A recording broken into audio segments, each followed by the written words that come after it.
Talagang tanga rin ito si Bato. Dapat ginamit na nila yung oportunidad na yon. Diba? Talagang kinatay ng Senate President. Huwag mong gamitin.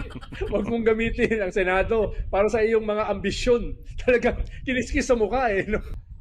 Magandang araw sa inyong lahat mga kababayan at mga kaibigan. Yes, pag-uusapan natin ngayon mga kaibigan itong mga reaksyon. At eto syempre, yung mainit ngayon mga kaibigan, itong si Senator Cheese, kung saan kinilayan niya itong si Manang Imee.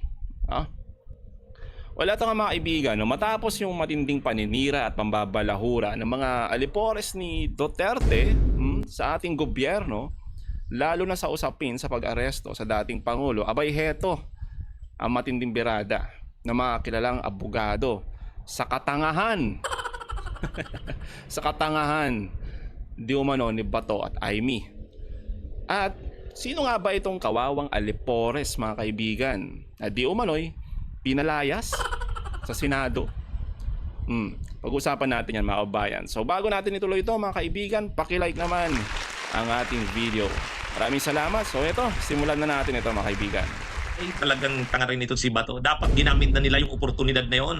Ngayon, tinanong ni Bato si Boying Rimulya. Ay, bakit? May alam ka ba, Secretary Rimulya? May alam ka ba na nagbigay ng mga binigyan ng DOJ ay ng ICC ng pagkakataon si FPRRD at ang iba pang mga akusado? May alam ka ba na binigyan ng due process ng ICC si FPRRD at ang iba pang mga akusado? Sabi ni Boying Rimulya, ang alam ko mayroong ginawang efforts ang ICC. Nagpadala pa nga ng mga tao dito, nag-iimbestiga. Ngayon tinanong ngayon ni Imee Marcos si Bato. Ito na yung bahaging nakakatawa. Tinanong ni Imee Marcos si Bato, ikaw ba, Senator Bato? Di ba isa ka sa mga sinasabing akusado diyan? Ikaw ba'y binigyan ng tsansa ng ICC na masagot ang mga akusasyon na laban sa'yo? Binigyan ka ba ng tsansa ng gano'n ng ICC? Kumunta ba sila sa'yo? Ang sabi ni Bato, may tumawag sa akin. ICC daw sila. Mami. Pero hindi ko sila pinansin, hindi ko sila binigyang pansin. Parang inignore o binaliwala. Ngayon, sabi ni Boying Rimulya, yun sana yung pagkakataon mo na masagot yun. Tama. Kasi ibig sabihin yung pagkontak sa'yo, na yun? Yun na yung binibigyan ka ng due process. Yes. Yun na yung binibigay sa yung pagkakataon na ma-clear out mo yung sarili mo sa mga charges kung saan nadadawit ka o nababanggit ka. Bakit kasi hindi mo ni-recognize yung tawag sa'yo o yung binigay sa yung opportunity na ma-clear ang pangalan mo? Sabi ni Bato, maihit si Bato. Bakit ko i-recognize ang jurisdiction ng ICC? Di ba kahit kayo naman sa gobyerno, hindi nyo nire-recognize ang jurisdiction ng ICC? Bakit ko i-recognize yun? Di inamin ni Bato na nag-reach out sa kanya ang ICC. Kaya lang hindi niya kinikilala ang jurisdiction. Binaliwala niya ito. Yun naman pala talaga. Ibig sabihin, binigyan pala siya ng tsansa na makapagdepensa. Parang kung saan kung dito sa atin, sa lokal na proseso natin, criminal due process, pag may criminal complaint na na-file, yung mga complainants, binibigyan ng kopya ng complaint affidavit, yung respondents, yung rinereklamo. Binibigyan siya ngayon ng pagkakataong mag-submit ng counter affidavit. Binigyan naman pala ng pagkakataon si Bato. Tinatawagan naman pala siya, nagre-reach out naman pala sa kanyang ICC. Ibig sabihin, bahagi na yun ng investigasyon. Kaya lang siya kasi, inignore niya naman pala. Talagang tanga rin ito si Bato. Dapat ginamit na nila yung oportunidad na yon na masagot ang mga akusasyon ng ICC. Ulitin natin yung mga kaibigan. Kaya lang siya kasi, inignore niya naman pala. Talagang tanga rin ito. Yung attorney doon, nice one attorney. Yan ang gusto ko kay Attorney Enzo Talagang derechahan. Kung ano yung nararamdaman niya, birada agad. Kaya matapang tong si Attorney Enzo Kaya mga kaibigan, supportahan din natin mga kaibigan yung party list ni Attorney Enzo Kabunyog party list mga kaibigan. Yes. So ito, nangingibabaw yung katangahan. Kahit kailan talaga. Tuloy natin ito mga kaibigan.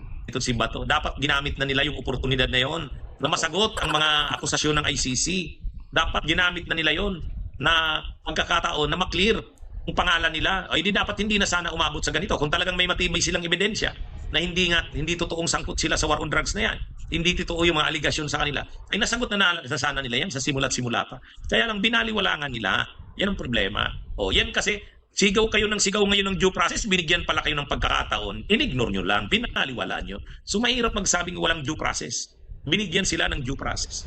Ang totoo na kasi, hindi nila nakita na ang ICC talaga ay mapapailalim sila dito. Hindi nila na, ano yan, sabi nga ni Martin Delgra, hindi ano sila, hindi nila na-anticipate yan. Ang alam nila, hindi na aabot sa ICC na yan. O ay ngayon, umabot sa ICC. Na-aresto si Duterte. Nakaamba na ngayon, isusunod na si Bato de la Rosa. Paano na sila ngayon? Real talk. Yes, talagang isusunod yan si Bato, no? Kaya nga pinipilit niya nga akong na ilihis yung mga kwento na yan. At syempre, para linlangin ang taong bayan na walang jurisdiction ng ICC kung saan malinaw naman na sinabi na mga abogado mismo na nagsasabi, mga kaibigan, na meron. Nagkamali sila at hindi nila ito ini-expect na mangyayari. Pero mga kaibigan, sila ang hindi nag-expect nito. Pero ilang beses nang sinabi ni Attorney Enzo, no? Sina former Senator Trillanes na maghintay lang tayo. Maghintay lang tayo dahil darating ang ICC para huliin, para panagutin itong sina Duterte at Bato at sino pa yung mga kanilang alipores na kasangkot nga dito sa EJK na to. Yung kaso nila sa ICC. So ayan mga kaibigan, no, ito. So natin pag-usapan mga kaibigan, ito nga. Ito, mainit-init din to eh. Ito, kay Senator Cheese. No, Senator Cheese Escudero. Kung saan, kinilayan niya itong si Amy Marcos. Naalala niyo mga kaibigan. Dahil, ito, nung una kasi, hindi dapat a-attend itong mga kabinete ni Pangulong Marcos. Pero dahil nakiusap nga itong si Amy, pinagbigyan ni Senator Cheese Escudero. Pero sa kondisyon na wag babastusin. Wag babastusin. Pero anong ginawa? Harap-harapan, di po ba? Binastos at meron pang kinontempt na ambasador. Kaya naman dito, eto, panoorin natin ito mga kaibigan, yung matinding reaction dito ni Secretary Ronald Llamas, o former secretary at political analyst, no? Ronald Llamas. Ito mga kaibigan. Yan. Talagang kinatay ng Senate President. Huwag mong gamitin. Huwag mong gamitin ang Senado para sa iyong mga ambisyon. Talagang kiniskis sa mukha eh. No? Pero mo, inabandon siya ni Alan Peter Cayetano. Kiss. Ang kinampihan ni Alan Peter Cayetano ay si Cheese Escudero. Di ba? Anong sabi ni Alan Peter? Tama yun. Hindi ministerial ang pagpirma ng Senate President sa isang contempt order. Tama mga kaibigan. Pero ano kayo masasabi ng mga Duterte supporters dito? Baka magalit na naman sila dito kay Cayetano kasi kinampihan niya eh. Kinampihan niya si Cheese Escudero. Galit na naman mga DDS dito sa'yo. Meron ng president dyan. No? Talagang kinakailangan yan aprubahan ng Senate President. Hindi lang yan ministerial. Ano sabi kasi ni Amy ay dismayado siya at saka dangerous yung ginawa ni Senate President Cheese Escudero. Dinipensahan ni Alan Peter. Oo nga, sinabi niya nga yung mga kaibigan ni Amy. Eto yun di ba? This isn't just disappointing. It's dangerous. Yan ang sinabi ni Amy. Kay Senator Cheese Escudero. Ni Ambassador of Jesus Christ. Dinipensahan niya si Senate President Cheese Escudero, no? Kaya parang naiwan mag-isa si Amy. Tapos si Robin Hood naman hindi na nagsalita, hindi rin umiyak. Kung umiyak man sana siya in support of Amy, pwede mo sabihin na hindi nag-iisa si Amy. Wala nang statement, katulad ng statement niya sa communist movement, hindi pa siya umiyak. Tapos si Bato, nowhere to be seen. Tapos dagdag pa dyan, nung in-interview si Hanilet dun sa The Hague during the 21st anniversary nung kanyang anak, si Kitty, anong sabi niya?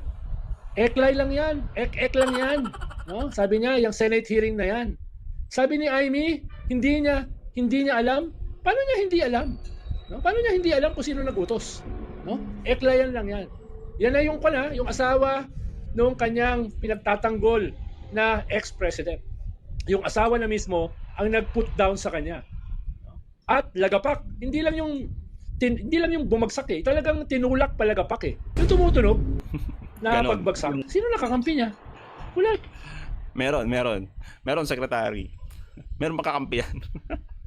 Yung kasama niyang pupulutin daw di umano sa kangkungan.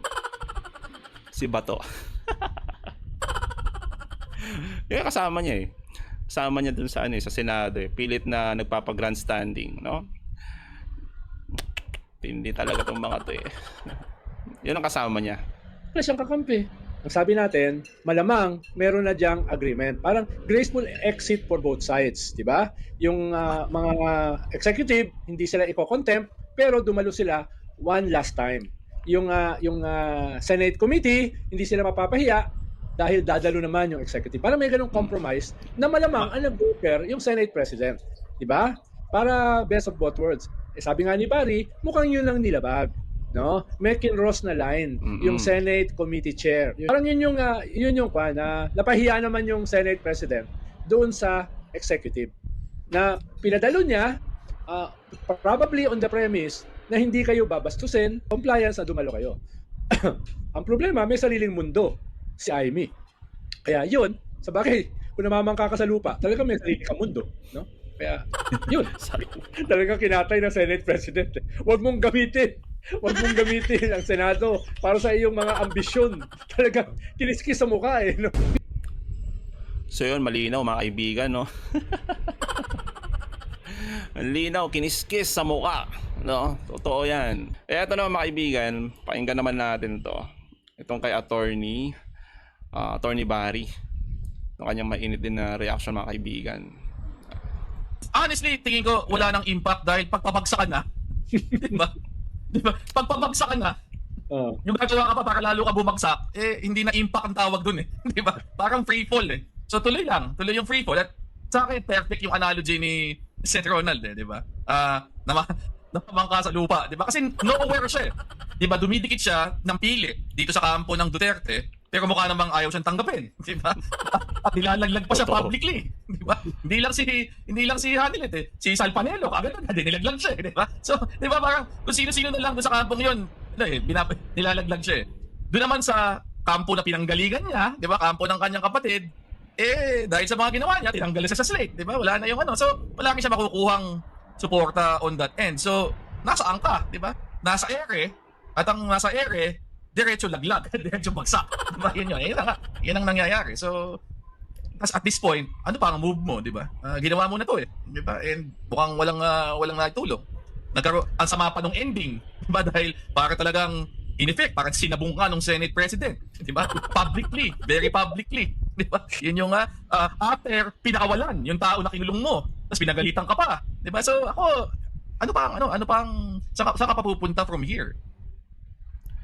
Yun nga mga kaibigan, no? Maiinit ang mga reaction mga kaibigan ng ating mga abogado at mga political analyst tungkol nga dito sa mga pinaggagawa ni Bato tsaka ni Amy. Ayon nga mismo dito, no, kay Senador Cheese, sinabihan niya, I urge Senator Marcos to refrain. Baga pinapalayas ka na, wag mong gamitin yung Senado. Ginagamit mo sa inyong propaganda na propaganda, no, halatang halata. Kaya mabuhay ka, Senator Cheese. Sana laging ganyan. At dahil dyan, nakikiusap ang taong bayan na umpisahan mo na rin. Umpisahan mo na rin, ha? Ayan, no, pinapalakpakan ka namin. Umpisahan mo na rin yung pag-asikaso dyan sa impeachment ni BP Sara. Di po ba? Okay, so mga kaibigan, ano masasabi nyo patungkol dito? Comment down below. Again mga kaibigan, huwag nyo kalimutan i-like at i-share nating video. Hanggang sa muli, kita-kita tayo ulit mga kaibigan.